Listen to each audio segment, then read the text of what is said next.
Hi everyone, I hope you all are well. Welcome to Right Guidance and Ambition. My name is Anjali. So इस video के अंदर मैं आपके साथ sociology important long questions की series start करने वाली हूँ।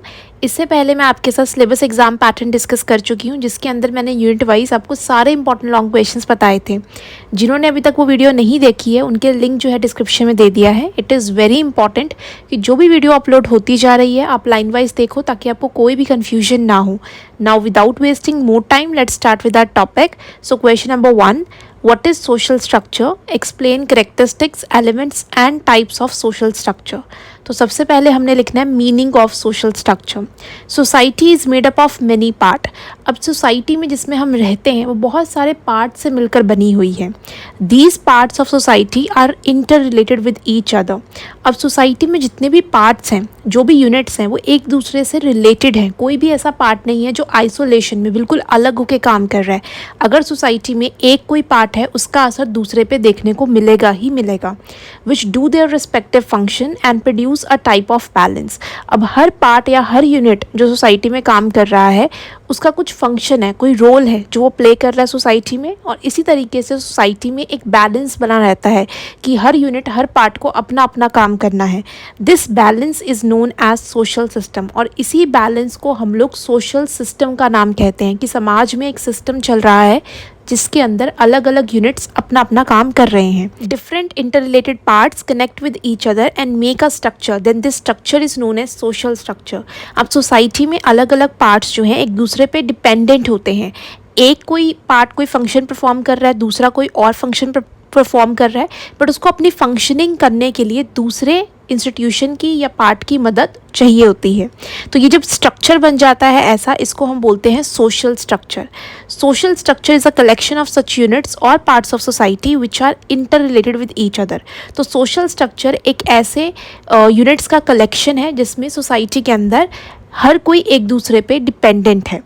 Our society is a web of social relationship. हमारी सोसाइटी में बहुत सारे रिलेशन जो हैं एग्जिस्ट करते हैं। कुछ फॉर्मल होते हैं, जैसे कि जिसमें हम फॉर्मेलिटी से स्कूल कॉलेज ऑफिस में जाते हैं। कुछ ऐसे रिलेशन होते हैं जो ऑफिशियल होते हैं, फॉर्मल होते हैं, और कुछ इनफॉर्मल रिलेशन होते हैं। हमारे फैमिली मेम्बर्स के साथ होते हैं रिलेशन, जैसे हमारे रिलेटिव्स के साथ होते हैं और फ्रेंड्स के साथ होते हैं, तो वो रिलेशन इनफॉर्मल होते हैं। सो सोसाइटी में फॉर्मल और इनफॉर्मल तरीके के रिलेशनशिप्स एग्जिस्ट करते हैं। It has different units which are related with each other. अब बहुत सारे यूनिट्स होते हैं सोसाइटी के अंदर, बहुत सारे रिलेशंस होते हैं जो एक दूसरे से रिलेटेड होते हैं। They cannot do anything without each others help. अब कोई भी संस्था हो, कोई भी इंस्टीट्यूशन, कोई भी व्यक्ति, कोई भी इंडिविजुअल अकेला काम नहीं कर सकता है। हमेशा हमें सोसाइटी में रहते हुए दूसरों की ज़रूरत होती है, दूसरों की मदद जो होती है वो चाहिए होती है। It means they have a sense of cooperation. तो इसीलिए एक दूसरे के साथ सोसाइटी में हम कोऑपरेट करते हैं। These units are groups, institution, association etcetera. अब इन यूनिट्स को अलग अलग नाम दिए जाते हैं। ग्रुप्स हो सकते हैं, इंस्टीट्यूशन कोई संस्थाएं हो सकती हैं जो समाज में काम कर रही हैं, एसोसिएशंस हो सकते हैं। These unit don't have any independent existence. अब इन यूनिट्स की कोई इंडिपेंडेंट एग्जिस्टेंस नहीं होती कि वो यूनिट जो है अकेले काम कर रहा है, उसका कोई भी लिंक नहीं है बाकी किसी और लोगों के साथ, किसी और ग्रुप के साथ या फिर किसी और चीज़ के साथ। जब कोई एक ग्रुप कोई काम कर रहा है सोसाइटी में तो उसको और सारे ग्रुप्स की मदद चाहिए होती है काम करने के लिए। तो किसी की भी इंडिपेंडेंट एग्जिस्टेंस नहीं है कि अकेला कोई एग्जिस्ट नहीं कर रहा है ग्रुप यहाँ पर। Our society is changeable. अब जैसे हमें पता है टाइम के साथ सोसाइटी चेंज होती है। जैसे जैसे लोग मॉडर्नाइज्ड होते हैं, टेक्नोलॉजी आती है, तो हमारी सोसाइटी में भी चेंजेस आने स्टार्ट होते हैं। Time to time change come in this due to natural forces और ड्यू टू ह्यूमन इन्वेंशंस। अब सोसाइटी के अंदर टाइम के साथ चेंजेस आने स्टार्ट होते हैं। वो दो तरीके से आ सकते हैं। एक तो होता है नेचुरल फोर्सेस के थ्रू, जैसे कभी अर्थक्वेक, लैंडस्केप, फ्लड। तो कोई नेचुरल इन्वायरमेंट के थ्रू अगर कोई चेंज आता है सोसाइटी में, वो नेचुरल फोर्सेस के थ्रू हो सकता है। और दूसरा चेंज सोसाइटी में कब आता है, जब ह्यूमंस कोई इन्वेंशन करते हैं, कोई नई टेक्नोलॉजी आती है। जैसे अभी टाइम चल रहा है आर्टिफिशियल इंटेलिजेंस का, एआई का, तो रोबोटिक्स का टाइम आ रहा है। तो बहुत सारी जो चीज़ें हैं वो आने वाले टाइम में चेंज हो जाएंगी, उनको करने का तरीका चेंज हो जाएगा। तो इस तरीके से सोसाइटी में दो तरीके से चेंज हो सकते हैं, एक नेचुरल फोर्सेस के थ्रू और एक ह्यूमन इन्वेंशंस के थ्रू। नेक्स्ट हेडिंग है डेफिनेशन। तो जब आप यहाँ पे डेफिनेशन लिखोगे आपको एग्जैक्ट टू द पॉइंट ऐसे ही लिखनी पड़ेंगी। ये लाइंस आप अपने आप बनाकर नहीं लिख सकते क्योंकि डेफिनेशन किसी स्कॉलर या ऑथर के कहे हुए वर्ड्स होते हैं। सो यहाँ पे मैंने सबसे ईजिएस्ट वन आपके लिए लिखी है। अगर आपको बुक से कोई और भी मिलती है आप वो भी यहाँ पे लिख सकते हो, बट लॉन्ग क्वेश्चन में डेफिनेशन लिखना इज मस्ट, ताकि आपका जो एक पैटर्न है उसको फॉलो करते हुए ही आप अपना आंसर लिखो। सो यहाँ पे डेफिनेशन मैंने लिखी है according to Talcott Parsons, social structure is a term applied to a particular arrangement of an interrelated institutions, agencies and social pattern as well as status and roles which each person assumes in the group. So social structure यानी समाज में एक ऐसा structure, ये term particular arrangement को दिया गया है। हर समाज में एक पर्टिकुलर अरेंजमेंट होता है जिस तरीके से वहाँ के लोग अपना फंक्शन करते हैं, और जितने भी इंस्टीट्यूशंस वहाँ पर होते हैं वो इंटर रिलेटेड है। एक इंस्टीट्यूशन दूसरे से रिलेटेड होता है, कोई भी इंडिविजुअल एग्जिस्टेंस नहीं रखता। चाहे कोई भी एजेंसी हो, चाहे कोई भी सोशल पैटर्न हो, तो जो भी स्टेटस या रोल होगा इंडिविजुअल का वो डिसाइड होता है उसकी सोसाइटी के अकॉर्डिंग। तो जिस भी सोसाइटी में हम रहते हैं हमारा क्या स्टेटस होने वाला है, हमारा क्या रोल है, हमारी सोसाइटी के अकॉर्डिंग डिसाइड होगा, हमारे ग्रुप के अकॉर्डिंग डिसाइड होगा। और जब ये ग्रुप डिसाइड हो जाता है हम उसी के तरीके से अपना फंक्शन करते हैं। तो ये सारी चीज़ों को मिला के बोला जाता है सोशल स्ट्रक्चर। नेक्स्ट हेडिंग है करेक्टरिस्टिक्स। सो करेक्टरिस्टिक्स आएँ चाहे फीचर्स आएँ, आपने सेम ही पॉइंट कवर करने हैं। सो फर्स्ट पॉइंट है आपका different societies have different social structure. Every society has its own different rules because relation which exist in units of society are different in different societies. अब देखो इसको example के साथ मैं आपको समझाती हूँ। इंडिया में भी एक सोसाइटी एग्जिस्ट करती है, वैसे ही अमेरिका में है, वैसे ही ब्रिटेन में है। तो क्या ये पॉसिबल है कि यहाँ पर जैसे रूल्स रेगुलेशन फॉलो होते हैं, जैसे फंक्शंस लोग इंडिया में करते हैं वैसे ही अमेरिका में भी हो रहे होंगे, वैसे ब्रिटेन में? नहीं। हर तरफ सोसाइटीज़ होती हैं, आपको पूरे वर्ल्ड में सोसाइटीज़ दिखेंगी, बट वहाँ पर उनके जो रूल्स रेगुलेशन होंगे, जिस तरीके से सोसाइटी में रहने वाले लोग फंक्शन करेंगे वो डिफरेंट होगा। तो जैसे ही हमारी सोसाइटी भी डिफरेंट है, हमारे वहाँ के रहने के जो रूल्स रेगुलेशन है वो डिफरेंट है, तो वैसा ही वहाँ पर सोशल स्ट्रक्चर होगा। तो यही कहने की बात हो रही है कि हर सोसाइटी जो होती है वो एक दूसरे से अलग होती है, और इसीलिए जो सोशल स्ट्रक्चर है वो भी डिफरेंट होता है। पूरे वर्ल्ड में आपको एक जैसा सोशल स्ट्रक्चर देखने को नहीं मिलेगा। It is related with specific society. तो जिस सोसाइटी में आप रहते हो, जिस समाज में आप रहते हो, वहाँ पर स्पेसिफिक रूल्स एंड रेगुलेशंस के अकॉर्डिंग ही वैसा स्ट्रक्चर वहाँ पे बनाया जाएगा। It's different units. अब सोसाइटी के अंदर बहुत सारे पार्ट्स और यूनिट्स होते हैं, जैसे कि family, institution, group, caste etcetera. तो अलग अलग फॉर्म्स हो सकते हैं सबके। That is why social structure of two societies can not be same. तो इसीलिए हम कह सकते हैं कभी भी दो सोसाइटीज़ का सोशल स्ट्रक्चर सेम नहीं हो सकता। हर सोसाइटी का अपना ही सोशल स्ट्रक्चर होता है, वहाँ के रूल्स रेगुलेशंस के अकॉर्डिंग। सेकेंड पॉइंट है it refers to the external aspect of society. Social structure is not related with the internal system of society but it is related with the external aspect of society. अब जो social structure की हम बात करते हैं कि समाज में एक ऐसा structure है जिसमें अलग अलग parts एक दूसरे पे dependent है, तो वो internally बात नहीं करते, हम externally बात करते हैं। इसको example के साथ समझते हैं। The way in which different parts of human body makes the full body, in the same way different parts of society combine and form the external structure of society. जिस तरीके से एक ह्यूमन की body बनती है और सारे जो ह्यूमन के पार्ट्स होते हैं वो ज्वाइन होते हैं और एक स्ट्रक्चर तैयार होता है ह्यूमन का, वैसे ही समाज में अलग अलग इंस्टीट्यूशंस, ग्रुप्स, एसोसिएशंस काम करते हैं।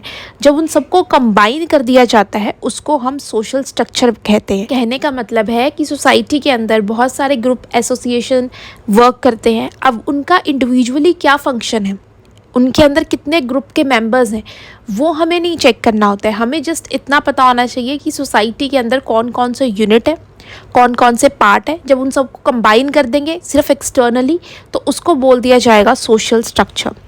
थर्ड पॉइंट है हमारा social structure is abstract. Social structure is a sequence of inter relation of different units of society. So social structure हम किसे कह रहे हैं, जिसमें सोसाइटी में अलग अलग पार्ट्स हैं, कुछ इंस्टीट्यूशन है, ग्रुप हैं जो एक दूसरे पे डिपेंडेंट है और वो वर्क कर रहे हैं अपना अपना, इसको सोशल स्ट्रक्चर कहते हैं। अब ये हमें दिखाई नहीं देगा कि कौन सा ग्रुप किस पे कितना डिपेंडेंट है, कितना परसेंटेज है डिपेंडेंस का, ये हमें दिखेगा नहीं। ये एब्स्ट्रैक्ट फीलिंग है, ये चीज़ें चल रही हैं, इंटर रिलेशन होता है कि सारे ग्रुप से एक दूसरे पे डिपेंडेंट होते हैं, बट ये चीज़ हम सिर्फ महसूस कर सकते हैं। ये जस्ट एक फीलिंग है, इसको देखा या टच नहीं किया जा सकता। ग्रुप्स, कास्ट, इंस्टीट्यूशन आदि यूनिट्स, तो अलग अलग यूनिट्स हो सकती हैं सोसाइटी की। This sequence is in abstract form, that is why we cannot touched or seen, it can be felt only. तो सिर्फ इसे महसूस किया जा सकता है, इसकी बात की जा सकती है, इसे दिखाया नहीं जा सकता, इसे टच नहीं किया जा सकता कि देखो एक ग्रुप यहाँ पर है, ये दूसरा ग्रुप है, ये इतने परसेंट इन पे डिपेंडेंट है, ये वाला उस पर फर्दर डिपेंडेंट है, ऐसा हम ये चेक नहीं कर सकते हैं। फोर्थ पॉइंट है social structure is changeable, mobility and continuity exist in social structure. Society के अंदर जितना भी स्ट्रक्चर वर्क कर रहा है वो परमानेंट नहीं होता। किसी भी टाइम अगर सोसाइटी में चेंज आया तो वहाँ पर सोशल स्ट्रक्चर में भी चेंज हो जाएगा। तो कॉन्टीन्यूटी जो होती है सोसाइटी में चलती रहती है और चेंजेस आते रहते हैं। इट इज़ नॉट स्टैटिक कि एक बार जो फिक्स्ड हो गया, जिस तरीके से एक ग्रुप ने वर्क करना है, इंस्टीट्यूशन ने वर्क करना है, वैसे ही सदियों तक करता रहेगा, ऐसा नहीं है।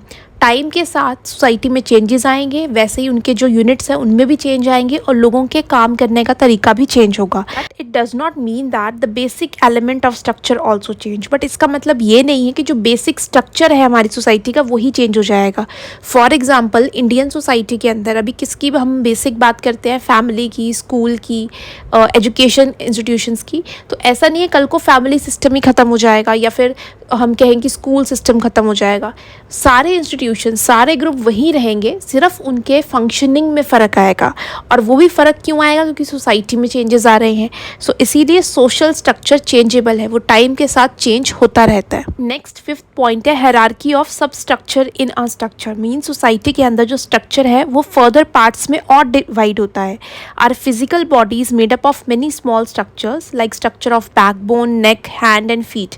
हमारी जो बॉडी होती है, यहाँ पर इन्होंने एग्जाम्पल देके समझाया है कि बहुत सारे पार्ट्स में फर्दर डिवाइड होती है।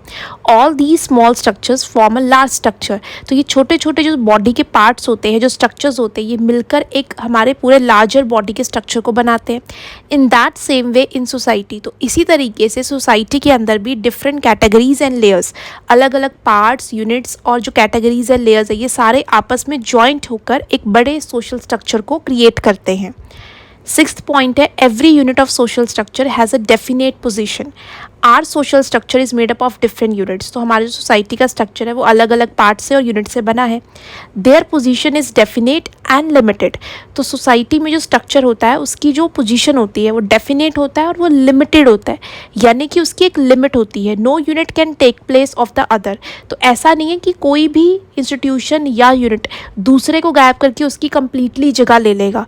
जैसे एग्जाम्पल के साथ समझाती हूँ कि एक फैमिली है इंस्टीट्यूशन, एक स्कूल इंस्टीट्यूशन है, या कभी हो सकता है कि जो फैमिली इंस्टीट्यूशन की जगह है वो स्कूल कंप्लीटली ले सकते हैं, या जो स्कूल इंस्टीट्यूशन की जो इम्पोर्टेंस है वो कंप्लीटली फैमिली इंस्टीट्यूशन ले सकते हैं। तो अलग अलग इंस्टीट्यूशंस, ग्रुप्स, एसोसिएशन सोसाइटी में वर्क कर रहे हैं और कोई भी किसी को रिप्लेस नहीं कर सकता। हर किसी की एक लिमिट होती है and can not go beyond it's limit. तो कोई भी अपनी लिमिट से क्रॉस नहीं कर सकता है। For example religion, school, family, caste are different units of social structure.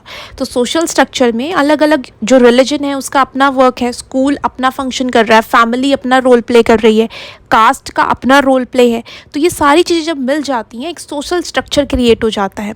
Religion never does function of school. तो रिलीजन जो धार्मिक चीज़ें हैं वो कभी भी स्कूल का जो फंक्शन है वो नहीं कंप्लीट कर सकते, और school never does function of family. और स्कूल का जो फंक्शन होता है, जो स्कूल में इंपॉर्टेंट चीज़ें सिखाई जाती हैं, वो कभी भी ऐसा नहीं हो सकता कि स्कूल की सारी चीज़ें बंद करके हम फैमिली में सिखा दें, because every unit works in its limited area. तो हर कोई जो यूनिट है अपने ही लिमिटेड एरिया में वर्क कर रहा है।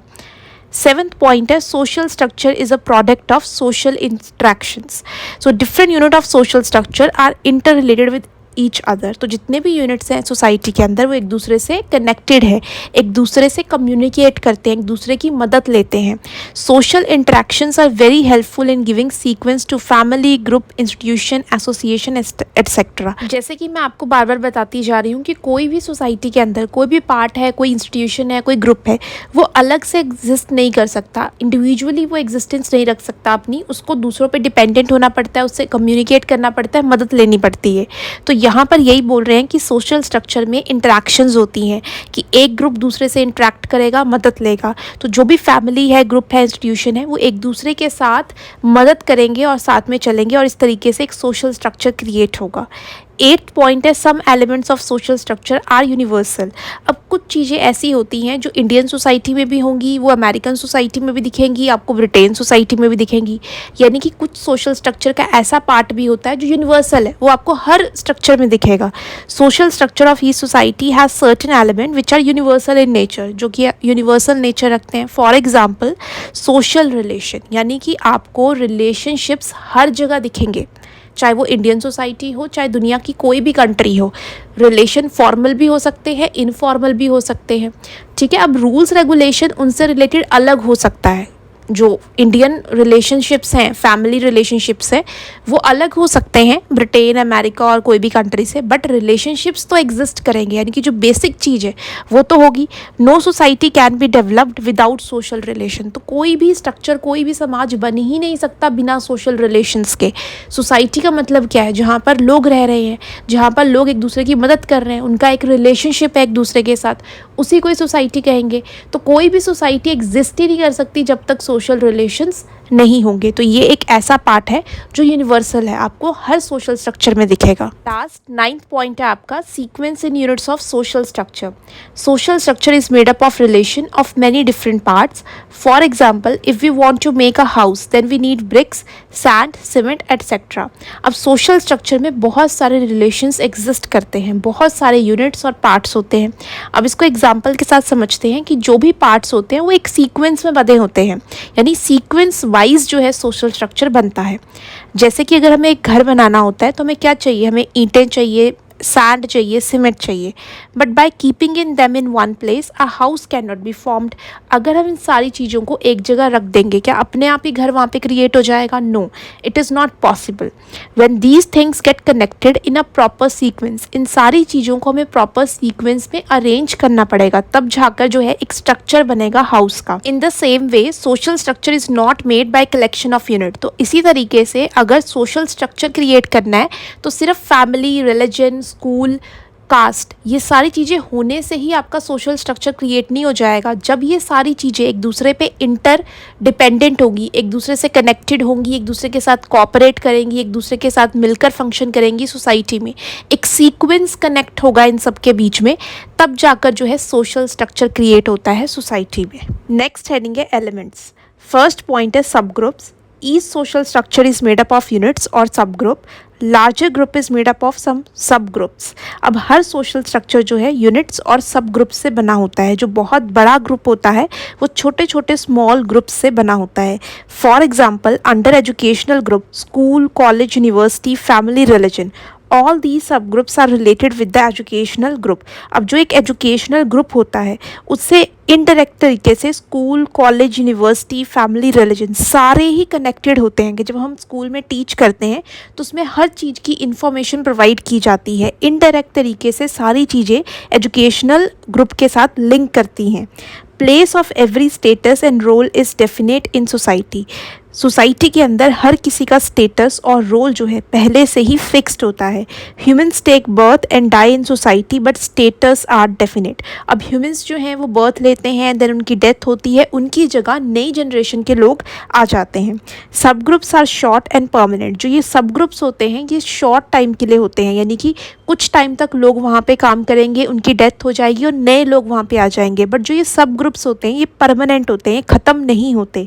दे never come to an end, their member change due to birth and death. अब ये जो इनके मेंबर्स हैं वो चेंज होते रहते हैं। अब फैमिली ग्रुप है तो फैमिली तो इंस्टीट्यूशन आपको देखने को ही मिलेगा, बट जो फैमिली की जो मेंबर्स हैं वो चेंज होते रहेंगे टाइम के साथ, नई जनरेशन आती जाएंगी। Family, school, college etcetera remain at the same place as they were 50 years अगो।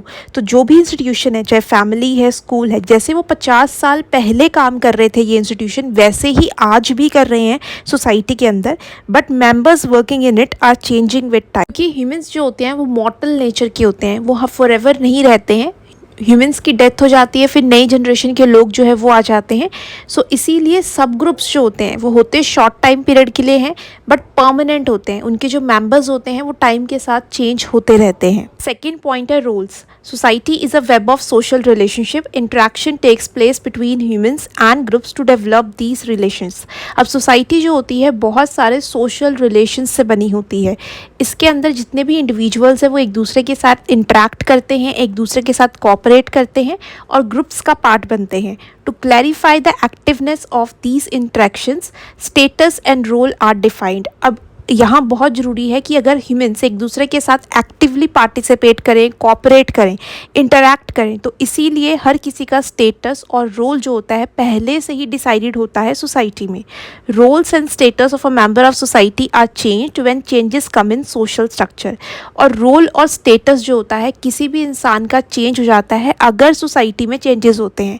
अगर सोसाइटी में चेंज होगा तो उसके सोशल स्ट्रक्चर में चेंज आएगा, अगर सोशल स्ट्रक्चर में चेंज आया तो वहाँ के लोगों को जो फंक्शन करना है उसमें भी चेंज आ जाएगा। तो सोसाइटी में चेंजेस आने पर लोगों के जो रोल्स और फंक्शंस हैं वो भी चेंज हो जाते हैं। थर्ड पॉइंट है social norms. These are those sanctioned way of individual behaviour with social structure is being formulated. So social norms का मतलब है सोसाइटी को चलाने वाले रूल्स एंड रेगुलेशंस, एक इंडिविजुअल के बिहेवियर को कंट्रोल करने वाले रूल्स एंड रेगुलेशन। क्योंकि हर एक इंडिविजुअल को एक पर्टिकुलर बिहेवियर के साथ ही सोसाइटी में अपना फंक्शन करना होता है, उसी को हम सोशल नॉर्म्स कहते हैं। Humans would also be able to know about their responsibilities and our social structure can be maintain. अब ये बहुत ज़रूरी है कि हर इंसान को अपनी रिस्पॉन्सिबिलिटी के बारे में पता होना चाहिए, उसकी क्या ड्यूटी है, उसके क्या राइट्स हैं, ताकि एक सोशल स्ट्रक्चर बन सके।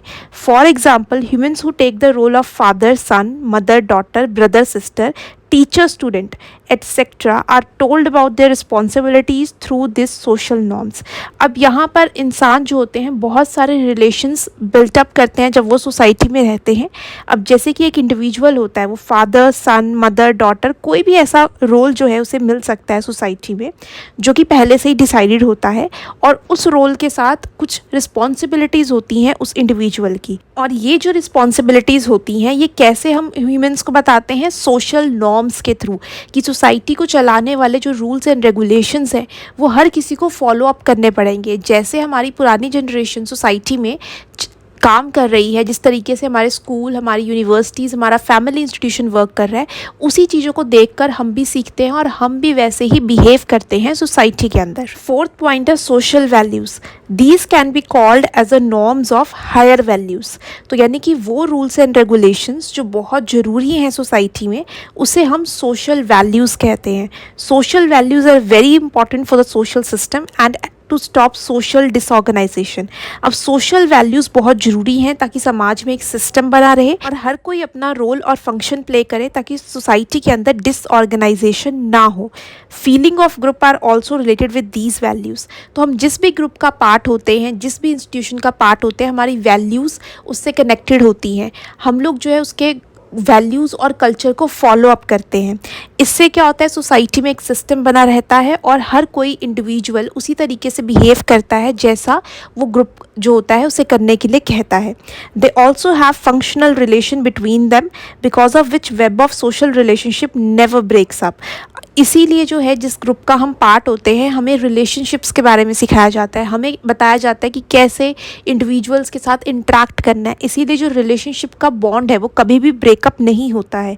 With this our social structure, social system are maintain. तो इसी तरीके से जब हम किसी ग्रुप का पार्ट होते हैं, उसके रूल रेगुलेशंस को फॉलो करते हैं, उसके वैल्यू सिस्टम को फॉलो करते हैं, बहुत हेल्पफुल होता है सोशल स्ट्रक्चर और सोशल सिस्टम को बनाए रखने के लिए। Human functions are divided in good और बैड। अब हमारे जो फंक्शंस होते हैं, हमारे जो रोल्स होते हैं, उसको हम अच्छे और बुरे में डिवाइड करते हैं, हाई और लोअर क्लास में डिवाइड करते हैं थ्रू दिस सोशल वैल्यूज़। तो हमारे वैल्यू सिस्टम के अकॉर्डिंग हर किसी का काम जो है अच्छे बुरे, हायर और लोअर लेवल पे बांट दिया जाता है। जिस भी ग्रुप का पार्ट होते हैं हम, उस ग्रुप के अकॉर्डिंग हम काम करते हैं। लास्ट हेडिंग है types of social structure. First point है universalistic achievement pattern. In this type of social structure 2 types of relation of patterns exist. तो इस टाइप में 2 तरीके के पैटर्न एग्जिस्ट करते हैं। पहला होता है यूनिवर्सलिस्टिक पैटर्न और दूसरा होता है अचीव्ड पैटर्न। यूनिवर्सलिस्टिक का मतलब है ऐसी चीज़ जो पूरी दुनिया में हमें दिखती है, वो पैटर्न जो हमें हर सोसाइटी में देखने को मिलेगा। और अचीव्ड पैटर्न का मतलब ये होता है जिस चीज़ को हमने हासिल की है, मेहनत कर कर हमने जो है उस चीज़ को सीखा है। In universalistic pattern community, caste, class are included. तो यूनिवर्सलिस्टिक पैटर्न के अंदर हमें कौन सी चीज़ें मिलती हैं जो पूरे वर्ल्ड के अंदर देखने को मिलेंगी? कम्युनिटी, क्लास, कास्ट, ये हर जगह देखने को मिलेगा। और ये जो पैटर्न होता है ये हमें बाय बर्थ ही मिलता है। हम बाय बर्थ ही जिस कम्युनिटी में पैदा होते हैं उसका पार्ट बन जाते हैं, उस कास्ट का पार्ट बनते हैं, उस क्लास का पार्ट बनते हैं। और ऑन कॉन्ट्रेरी टू इट, इसके बिल्कुल opposite, achieved pattern are related with the achievements of a person. कुछ ऐसी चीज़ें जिसको हम अचीव करते हैं, सीखते हैं अपनी मेहनत के साथ, हम उसका पार्ट तब बन पाते हैं। तो ये जो है यूनिवर्सलिस्टिक अचीवमेंट पैटर्न, जिसके अंदर 2 पैटर्न्स देखने को मिलते हैं। एक ऐसा जो यूनिवर्सलिस्टिक है, हर जगह होगा और बाय बर्थ हम उसका पार्ट बन जाते हैं, और अचीवमेंट वाला वो पार्ट होता है जिसका हम पार्ट तभी बन पाते हैं अगर हम उसको मेहनत करके सीखते हैं। सेकेंड पॉइंट है universalistic ascribed pattern. In this type of social structure emphasis is given to birth rather than achievement. Means इस सोशल स्ट्रक्चर के अंदर इम्पॉर्टेंस दी जाती है जो चीज़ें हमें बाय बर्थ मिलती हैं उसको, ना कि अचीवमेंट को। बहुत सारी चीज़ें ऐसी होती हैं जो हमें बाय बर्थ मिल जाती हैं, जैसे कि स्टेटस, पर्सनालिटी, एबिलिटी, जो हमें अपने फैमिली ग्रुप से मिलती है। इसमें जो है अचीवमेंट को इम्पॉर्टेंस नहीं दी जाती। कोई चीज़ें जो हमें ऐसी होती हैं बिना मेहनत के मिल जाती हैं, जैसे कि अस्क्राइब्ड पैटर्न, उसके लिए हमने कोई मेहनत नहीं की, कोई हार्डवर्क नहीं किया, हमारी जैसी पर्सनैलिटी हो रही है, हमें जो कास्ट मिल रही है, हमें जो क्लास मिल रही है, हमारी जो एबिलिटी हो रही है, वो सारी हमारी फैमिली ग्रुप के अकॉर्डिंग ही डिसाइड होती है। ये पैटर्न हमें पूरे यूनिवर्स में देखने को मिलता है, इसीलिए इसको यूनिवर्सलिस्टिक अस्क्राइब्ड पैटर्न कहते हैं। थर्ड पॉइंट है particularistic achieved pattern. In this type of social structure achieved values are attached with specificism. यानी कि इस सोशल स्ट्रक्चर के अंदर कुछ ऐसी पर्टिकुलर चीज़ें हम अचीव करते हैं, यानी कि कुछ ऐसी स्पेसिफिक चीज़ें जो हम सीखते हैं, अचीव करते हैं अपनी मेहनत के साथ। In this emphasis is given on specific value. कुछ ही स्पेसिफिक वैल्यूज़ जो है हम सीखते हैं और वो हम अचीव करते हैं, इसीलिए इसका नाम है पर्टिकुलरिस्टिक अचीव्ड पैटर्न। जो हमने अचीव की हैं और कुछ ही चीज़ें ऐसी हैं जो हमने अचीव की हैं, इसीलिए पर्टिकुलर नाम दिया गया है। फिर लास्ट फोर्थ पॉइंट है पर्टिकुलरिस्टिक अस्क्राइब्ड पैटर्न। यानी कि कुछ ऐसी चीज़ें पर्टिकुलर जो हमें बाय बर्थ मिल गई हैं, जो हमने सीखी नहीं है। In this type of structure individual abilities are given importance. तो एक इंडिविजुअल की एबिलिटीज़ को इम्पॉर्टेंस दी जाती है इसमें। System is very important for the stability of social structure. अब ये जो पर्टिकुलरिस्टिक अस्क्राइब्ड पैटर्न है, ये बहुत ज़रूरी है सोशल स्ट्रक्चर को बनाए रखने में। Person hardly take part in social activities. तो इसके अंदर जो पर्सन होता है वो सोशल एक्टिविटीज़ का इतना पार्ट नहीं बनता है, rather try to achieve their aim, और अपने जो एम्स होते हैं उसको अचीव करने में ज़्यादा बिलीव करता है। यानी कि जो अचीवमेंट हासिल करनी होती है उसमें इतना इम्पॉर्टेंस नहीं दिया जाता। यहाँ पर किस चीज़ पे इम्पॉर्टेंस दिया जाता है? जो अस्क्राइब्ड पैटर्न है, जो हमें फैमिली से ऑटोमेटिकली मिल गया है, जो पर्टिकुलर चीज़ें, उस चीज़ की बात की जाती है सोशल स्ट्रक्चर में। अब यहाँ पर पर्टिकुलरिस्टिक इसलिए बोला है कि ये कुछ ऐसी चीज़ें हैं जो हमें फैमिली और ग्रुप से मिलती हैं, जो किसी एक सोसाइटी में ही मिल रही हैं, वो पूरी दुनिया में आपको देखने को नहीं मिलेंगी। कुछ ऐसा कल्चर, कुछ ऐसी वैल्यूज़ जो हम इंडियन सोसाइटी में सीख रहे हैं, किसी और सोसाइटी में नहीं। तो इसीलिए बोला गया पर्टिकुलरिस्टिक अस्क्राइब्ड पैटर्न, यानी कि कुछ ऐसी पर्टिकुलर चीज़ें हमें जो अपनी फैमिली से या हमें अपने ग्रुप से मिल रही हैं और किसी एक ही जगह पर रहकर। नाउ एंड में conclusion 4 to 5 lines and it is very important to write the conclusion in the end. इससे आपका आंसर जो है कंक्लूड हो जाएगा। कोई भी इंपॉर्टेंट लाइंस आप यहाँ पे लिख सकते हो। इन केस आपको लाइंस नहीं पता लगेंगी, मैंने आपके लिए यहाँ पे लाइंस लिख दी हैं, आप यहाँ से रीड कर लेना। बट कंक्लूजन लिखना इज़ मस्ट, आप कंक्लूजन को स्किप नहीं कर सकते हो। I hope you will find this video informative and helpful. If you have any doubt related to this video or syllabus, please comment below. Share this video with your friends and subscribe the channel so that you will get the notification on time. All the best achievers. Have a nice day.